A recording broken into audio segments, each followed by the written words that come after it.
Assalamualaikum warahmatullahi wabarakatuh. Hai teman-teman, saya Masya Reva selaku pewawancara di sini dan ini tamu undangan saya dari PMI dan PMR.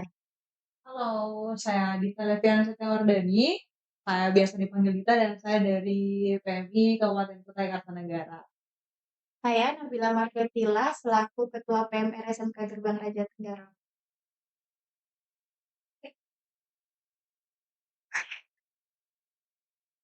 Oke, Kak, kan eh, Kakak ikut PMR.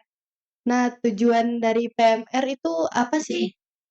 PMR itu Palang Merah Remaja yang bertujuan untuk membangun dan mengembangkan karakter kepalang merahan agar siap menjadi relawan PMI di masa depan. Oh, gitu. Jadi bedanya PMR sama PMI itu apa? Oke. PMR sama PMI itu sebenarnya sama. Cuman PMI ini adalah induknya. Kemudian PMI ini adalah relawan-relawannya yang berada di bawah naungan Palang Merah Indonesia. Dan PMR ini dia berada pada tingkatan sekolah. Jadi ada tingkatan sekolah dari SMA, SMP, kemudian ada SD. Jadi PMI itu sebagai induknya dan PMI itu sebagai relawannya. Gitu. Baik. Kakak udah berapa lama gabung di PMI? Kalau saya gabung di PMI, kayaknya dari SMP. Dari SMP kelas 2 Jadi udah lama. kayaknya. Jadi dari kelas 2 SMP itu udah ikut di PMR sampai sekarang. Hmm, Darah daging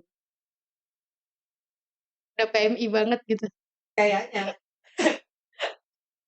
Lalu program kerja PMR di Sekolah Gerbang Raja Tenggarong ini apa aja?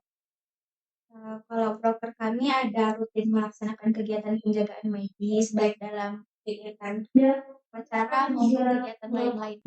Kira-kira manfaat ikut PMR dan PMI itu apa? Sebenarnya banyak banget manfaatnya. Kalau kita gabung di PMR, ya sama seperti dengan organisasi lainnya, ketemu teman-teman jauh, ya kan, teman-teman lain, jadi bisa gabung sama, contohnya kayak misalkan kita ada punya kegiatan, ya kita ketemu nih sama orang-orang yang baru, kita punya relasi baru, kemudian kalau di masyarakat, contohnya ya kayak kita laksanakan sekarang, di SMP Lembaran itu ada donor darah.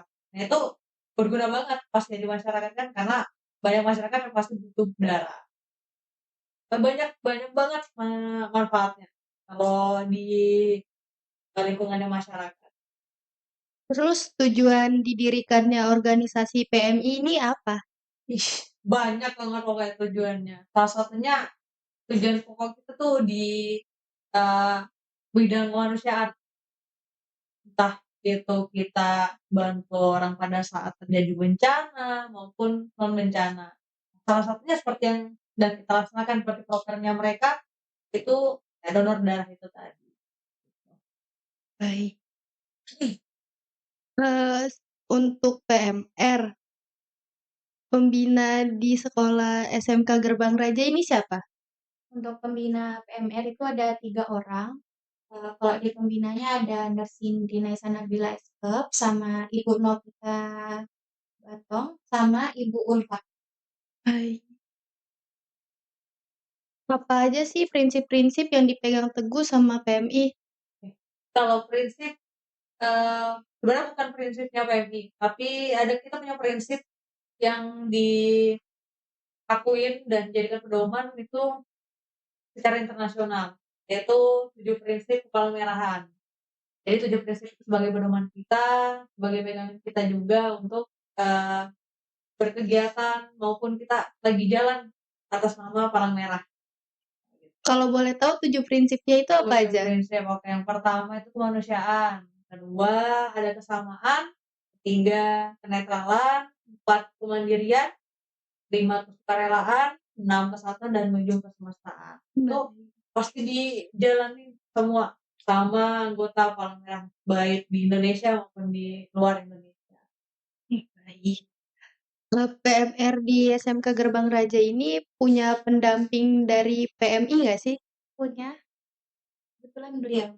Oh, Kebetulan saya fasilitator di SMK Gerbang Raja. Jadi oh, kalau ada di PMR itu selain kita punya pembina, kita juga punya fasilitator. Itu adalah pendamping. PMR itu ada tingkatannya nggak sih? Ada Bisa disebutkan nggak? ada dari mula, terus di madya sama dawira. Kalau yang mula itu buat anak-anak SD, terus yang madya itu buat anak-anak SMP, dan wira itu buat anak-anak SMA, SMK. Apa aja fasilitas yang ada di PMI? Kalau fasilitas, kita menyesuaikan dengan apa yang menjadi tujuan kita.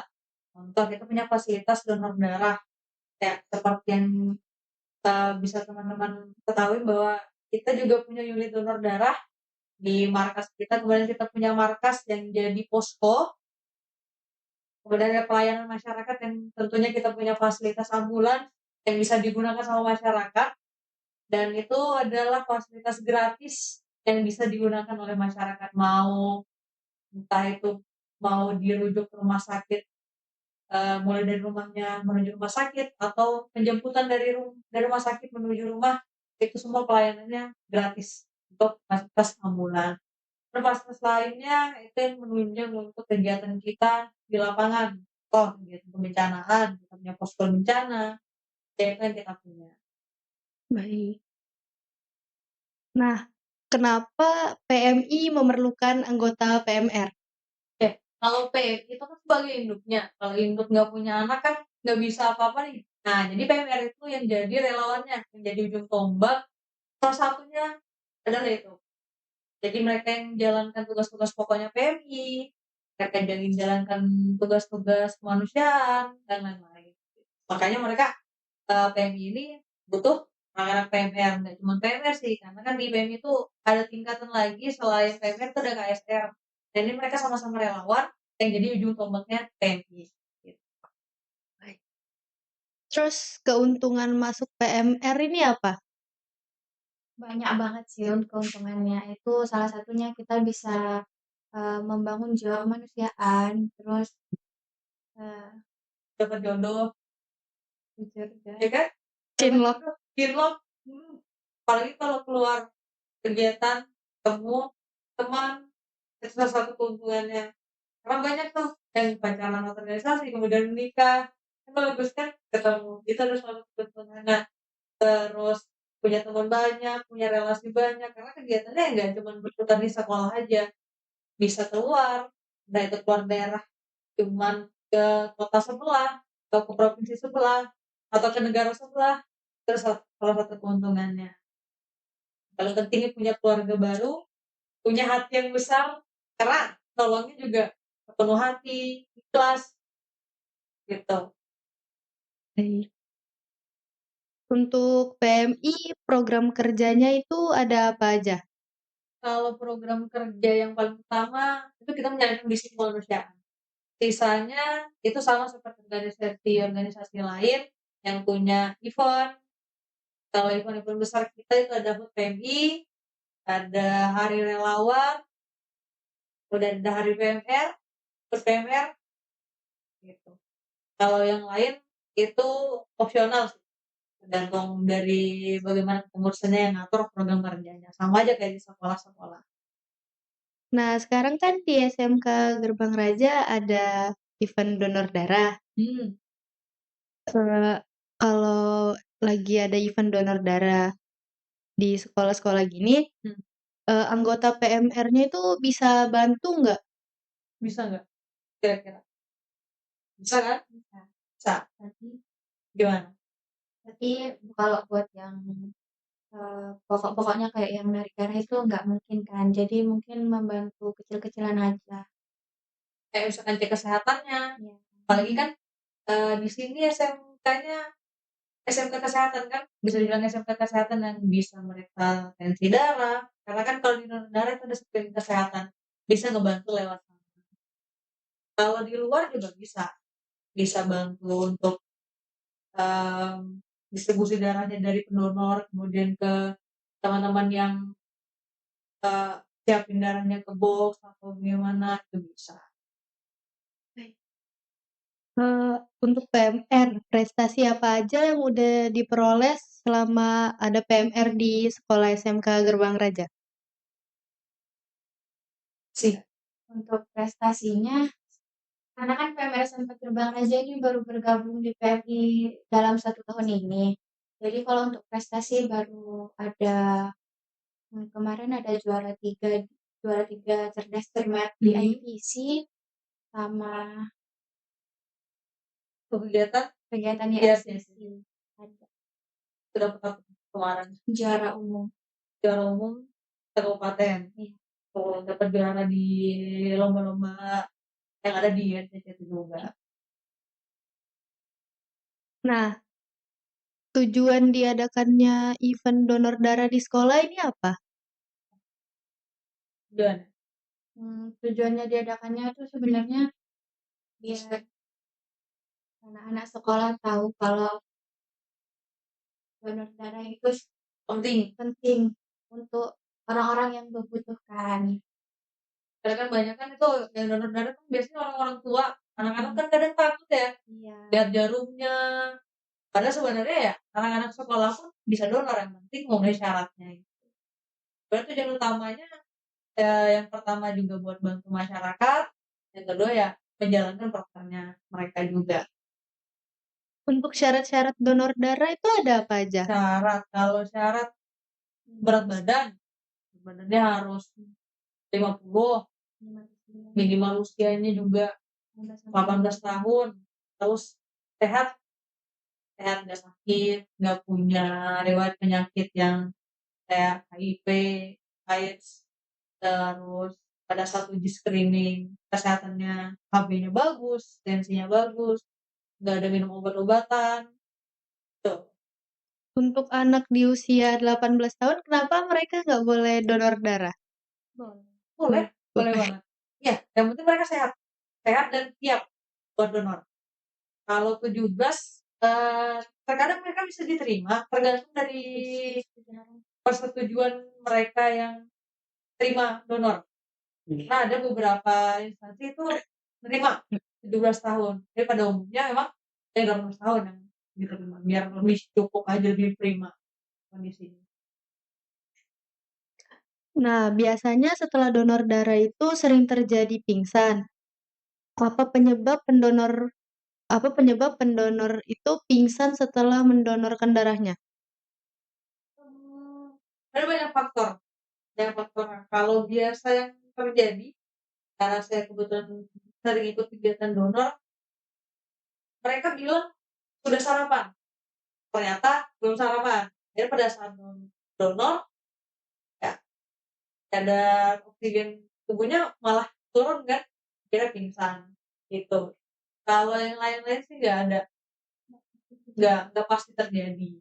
Tergantung dari ya kesehatannya tadi, walaupun dia udah lolos screening, ternyata ada faktor lain yang ternyata dia nggak bilang. Karena ada beberapa orang itu dia bilang udah sarapan, ternyata dia belum sarapan, kemudian dia minum obat, ternyata dia bilang nggak minum obat, ternyata dia minum obat, itu bisa jadi faktornya.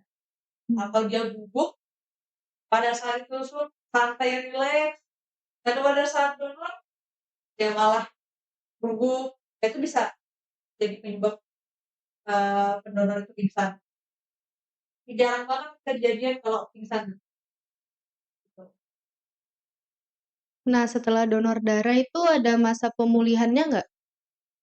Paling cuma istirahat biasa aja, cukup istirahat. Kan biasanya kalau ada donor itu dikasih vitamin, paling cuma minum vitamin terus istirahat biasa aja, nggak perlu yang istirahat ekstrim, masih bisa berkegiatan setelahnya. Ini bisa istirahat dulu. Nah, siapa aja yang bisa jadi pendonor darah? Siapapun bisa, yang penting memenuhi syaratnya tadi. Gitu. Nah, misalnya di rumah sakit perlu sampel darah, Nah, itu PMI ngasihnya itu sukarela atau dibayar? kalau donor darah itu ada dua, sebenarnya ada donor pengganti dan donor darah yang sukarela. Kalau yang pengganti kan kita tahu, contoh, saya mau donorin darah saya untuk Mardot nih, buat Nabila. Berarti saya itu adalah donor darah pengganti. Kalau donor sukarela, ya saya nggak tahu darah saya buat siapa. Kalau misalkan dari rumah sakit perlu darah, itu sebenarnya yang dibayar bukan darahnya, Karena masyarakat banyak berpendapat bahwa darahnya yang dijual, padahal enggak. Karena kan itu kita butuh pengolahan, butuh cek lab, sebenarnya itunya yang dibayar kantongnya, kalau darahnya itu enggak. Kalau misalkan dari rumah sakit perlu darah ke dari PMI, jadi di PMI itu kita udah punya fasilitas buat ngecek langsung, jadi nggak perlu lagi rumah sakit itu ngecek. Pada saat rumah sakit perlu, rumah sakit tinggal minta, ya udah nanti kita yang di PMI yang mengantarkan ke rumah sakit. Jadi yang dibayar itu jasanya? Iya, jasanya bukan darahnya. Nah, kita udah ada di penghujung podcast. Terima kasih sudah datang di podcast kami. Terima kasih kembali sudah mengundang kami. Nah, saya Masya Reva. Saya Yuda Leviana Setiawardani. Saya Nabila Margatileh. Izin pamit. Dadah. Dadah. Bye-bye. Assalamualaikum warahmatullahi wabarakatuh. Assalamualaikum.